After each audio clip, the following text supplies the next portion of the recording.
Okay, so I'm going to invite our next gubernatorial candidate forward, and that would be Jeff Johnson. And welcome, Jeff, to Southwest Metro Tea Party. We're just delighted you're here. We have 5 minutes for an overview, okay, and then the 2 minutes per each of the 3 questions. Okay, great. Thank you.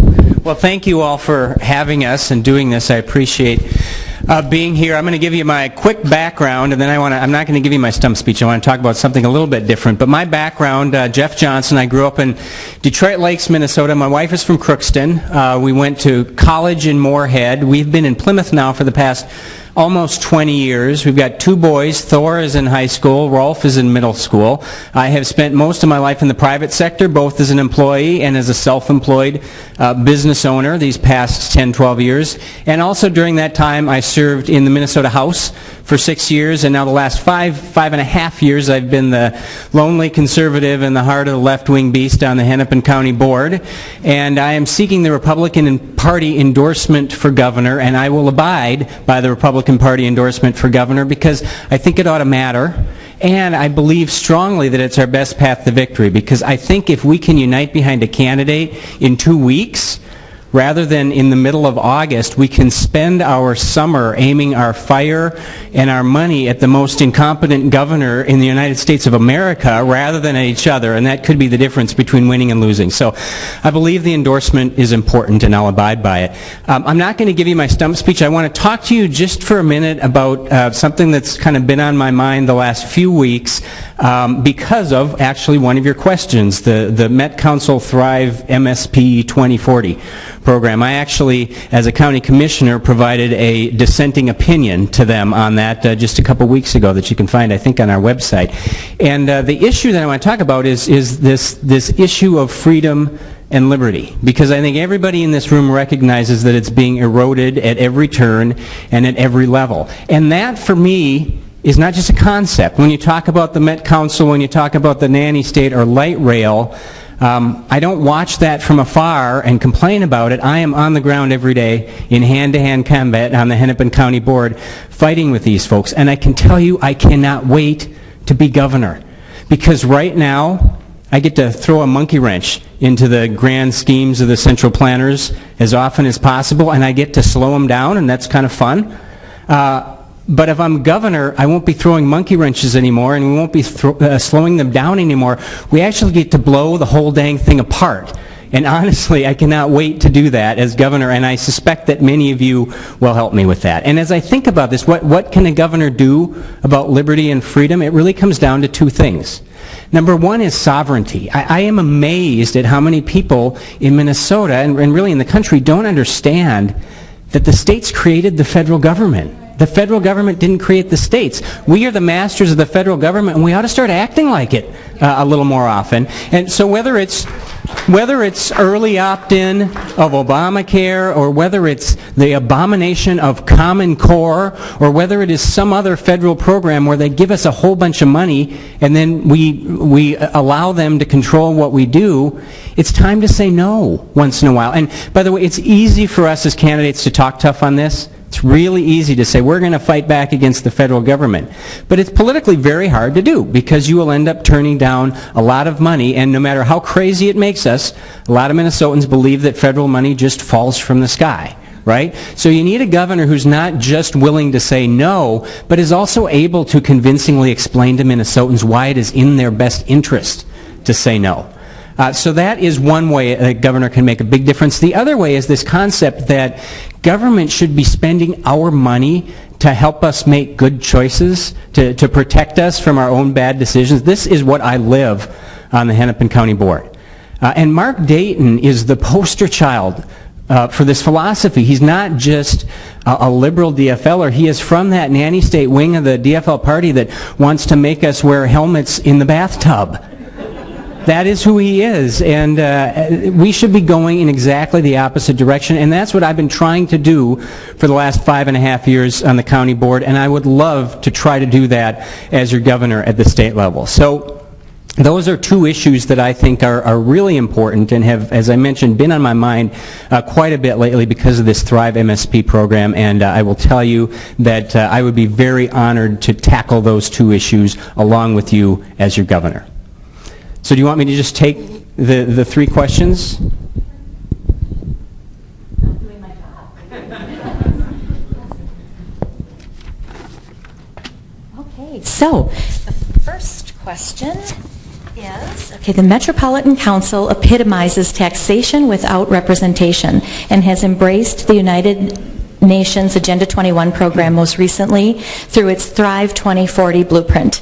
Please walk us through the process by which you'd neuter the power of the Met Council and or abolish it altogether by the end of your first term.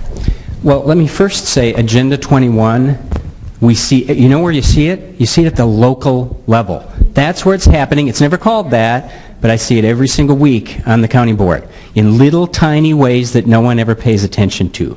So we have to be cognizant of that. The Met Council, you know, I think 3 weeks or 4 weeks into this race, we had a forum, our first forum at the Mermaid. Some of you may have even been at it, and the question was asked, what are you going to do about the Met Council?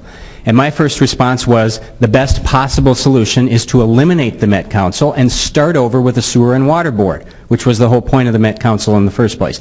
But I have not been running around promising anyone that I will eliminate the Met Council, because the governor does not get to do that. You need to convince the legislature to do that, and we'll have a DFL Senate for at least 2 more years. So the political will probably not be there to do that, and you need a plan B for the short term. And my plan B is you remove every member of the Met Council and you replace them, and I would replace them with people who have the same constitutional philosophy as I do. That is, the Met Council should not be raising its own tax dollars, and number 2, it should be there to deal with a regional sewer and water system. And I've had people tell me, well, Jeff, the Senate won't confirm people who think that way. And my response is, what more could we ask for? Because then there won't be a Met Council. And I'm not going to keep sending them new people till they're happy. So that is the plan, and then you work legislatively to take away their taxing authority and to limit their authority to what it was originally. And let me also say that this does extend beyond the Met Council. I've been working on the Hennepin County Board to take away the taxing authority for our watershed districts because they're appointed. And no appointed body should have levy authority, period. So it's not just the Met Council, it goes even further than that. Great. Okay, the second question is, given the sizable growth of state government under complete Democrat control this past biennium, which was over 1,300 full-time equivalents, what is your game plan to right-size state government? Your thoughts as to how to rein in the size and the scope of government? The first thing you do is you look at the Constitution of the state of Minnesota and you decide what should government be doing in the first place. And that's going to eliminate some things that the government does right now. But that has to be the starting point. I would see the Constitution as my job description as the governor.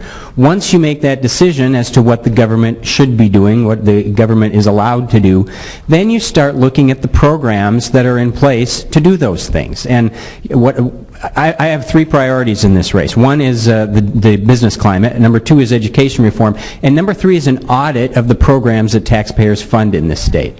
And we would start with the human service programs, the welfare programs in place. Once we decide that there are some things the government should do, and I happen to believe we should have a safety net for the most vulnerable in society. I think that's an okay thing. But we have so many programs that we've been funding because it makes us feel good as politicians. I see this every day on the county board. And it's not changing anybody's lives. It's not doing what we claim we want these programs to do, which is move people from welfare to self-sufficiency so they can provide for themselves and their families, which is what I think most people actually want.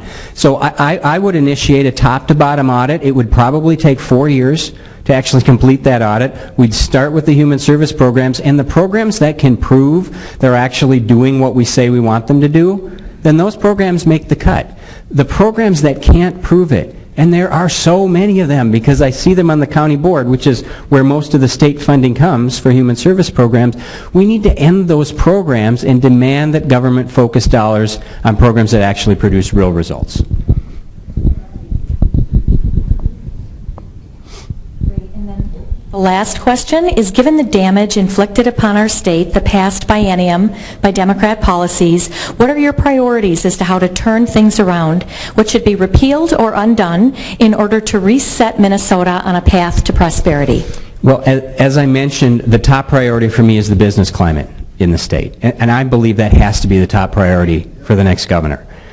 We are seeing an entire generation of young entrepreneurs lost to North Dakota. The world is upside down. When I was growing up, the big concern was all the kids that graduated in North Dakota were coming to Minnesota. They're going the other way. And that is something that we can fix and have to fix. We have to be at least competitive with the states that surround us. And that has to be job number one. And for me, that means comprehensive tax reform. It doesn't mean tweaking here or there. It means low, broad, and simple, which is exactly the opposite of our current tax system of high, narrow, and complex. So that is the starting point. But it also means regulation reform. We talk every 2, 3, 4 years about regulation reform and how we're going to eliminate regulations, and we never change anything.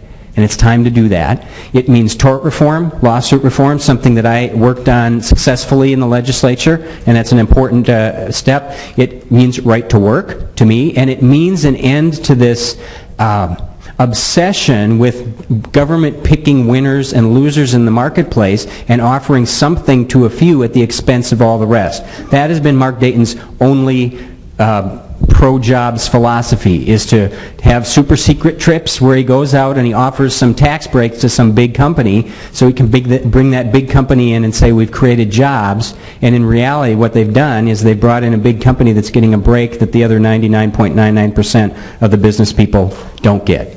And that is not pro-business, it's not pro-market. And you won't see me practicing that. So for me, it's a broad array of things, but it has to be the top priority for the next governor. Okay, great. And then I'm going to have you take a look at your sheet and flip it over. We have a couple of yes and no questions, and if you just want to pick a few and answer those quickly, that would be great. Yep. Thanks. Sunday liquor sales, I was very supportive of that when I was in the legislature and would continue to be. National popular vote. I was the Republican National Committee man for 2 years before I got in this race, and then I resigned that position. And when I was first elected, that is when Republican governors started really latching on to NPV because it sounded so good. And so I was part of a group within the RNC that helped lead the effort to pass a resolution opposing that, which passed almost unanimously. One RNC member who lobbied in support of NPV voted against it, but otherwise we got it passed unanimously, and all of a sudden legislatures and governors around the United States started taking note of that. I've never supported retention elections. I believe that people should elect their judges, and we don't need to change that system. And as Marty mentioned, I would be in favor of an Article 5 Constitution, because I think that is the only way we're going to get control of the federal government, is if we step in as states and place in things like term limits and some of the other things that an Article 5 constitutional convention would bring about. Thank you so much. We really appreciate your being here, and let the conversation continue. Okay.